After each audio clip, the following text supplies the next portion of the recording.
Liabilities का क्या मतलब होता है, ये आज की इस वीडियो में सीख लेते हैं। लायबिलिटीज का मतलब होता है उत्तरदायित्व, ऋण या देनदारियां।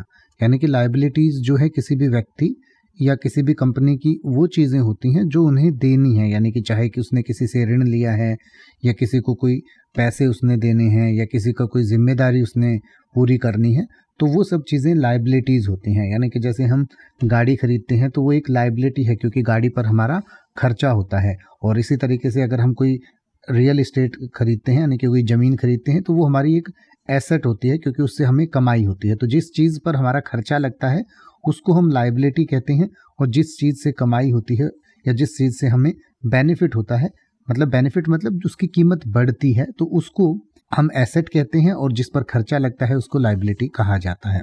तो जैसे कि अगर आप ये कहना चाहें कि कंपनी की बैलेंस शीट में उनकी संपत्ति और देनदारियां सूचीबद्ध होती हैं, तो आप कह सकते हैं the companies balance sheet lists its assets and liabilities.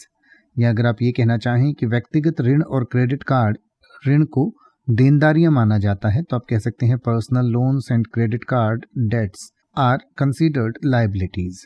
या अगर आप ये कहना चाहें कि देनदारियों का उच्च स्तर किसी भी कंपनी के वित्तीय स्वास्थ्य को प्रभावित कर सकता है, तो आप कह सकते हैं high levels of liabilities can affect a companies financial health. अब आप ऐसे ही किसी भी वर्ड का मतलब हिंदी और इंग्लिश में YouTube पर सर्च कर सकते हैं। आपको मेरी वीडियो मिल जाएगी जिसमें आप बिना किसी फालतू बकवास के सीधा उस वर्ड का मतलब समझ पाएंगे। तो ऐसी ही वीडियोस को देखते रहने के लिए चैनल को सब्सक्राइब करें और बेल आइकन को प्रेस करें।